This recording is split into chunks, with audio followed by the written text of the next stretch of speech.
membahas mengenai contoh soal.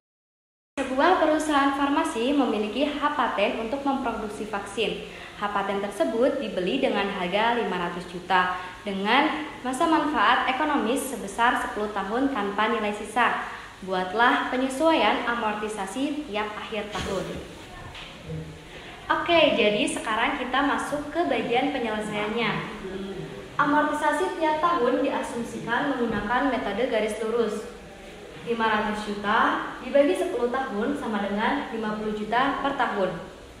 Jurnal amortisasinya yaitu amortisasi paten atau harga pokok penjualan 50 juta terhadap paten sebesar 50 juta. Apabila terjadi perubahan estimasi umur manfaat, pada akhir tahun kedua ternyata manajemen perusahaan farmasi tersebut mengestimasi bahwa masa manfaat paten tersebut bukan 10 tahun, melainkan 14 tahun. Maka amortisasi per tahun dihitung sebagai berikut. Nilai tercatat paten adalah 500 juta dikurangin 4 dikali 50 juta. Hasilnya yaitu 300 juta. Maka 300 juta ini menjadi basis amortisasi untuk sisa masa manfaat 10 tahun ke depan. Jadi amortisasi per tahunnya yaitu 300 juta dibagi 10 tahun sama dengan 30 juta per tahun. Untuk jurnal amortisasinya yaitu amortisasi paten atau HPP 30 juta terhadap paten 30 juta. Oke, kita lanjut ke contoh kasus yang kedua. Seperti halnya dengan aset tetap, aset tak berwujud bisa melakukan revaluasi. Nilai aset tetap tak berwujud tersebut akan dinilai sesuai dengan nilai wajarnya. Untuk soal contoh kasus yang kedua, yaitu pada tanggal 1 Januari tahun 2021, PT Permai membeli paten dengan harga asuransi terdapat pasar aktif paten perolehan 350 juta.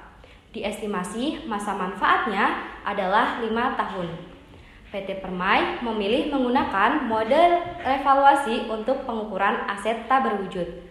Pada tanggal 31 Desember tahun 2021, diketahui nilai wajar paten tersebut adalah 200 juta.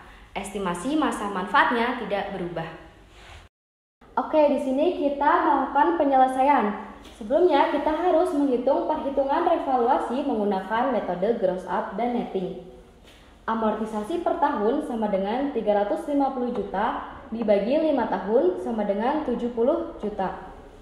Nilai tercatat paten per 31 Desember 2021 adalah 350 juta dikurang 2 dikali 70 juta sama dengan 210 juta.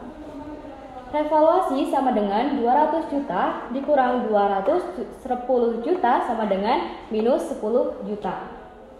Nilai wajar kotor sama dengan 5 dibagi 2 dikali 200 juta sama dengan 500 juta.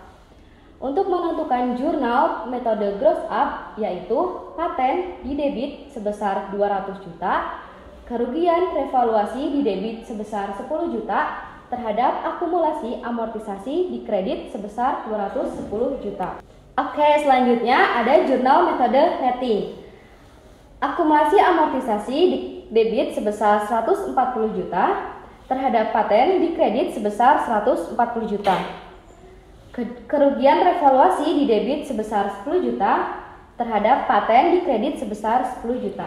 Nah, balance people, itu dia pembahasan di video kali ini mengenai aset tak berwujud. Balance people boleh komen di bawah untuk request materi apa yang akan disampaikan di video selanjutnya. Saya Vika dan tim pamit undur diri. Wassalamualaikum warahmatullahi wabarakatuh. Bye-bye.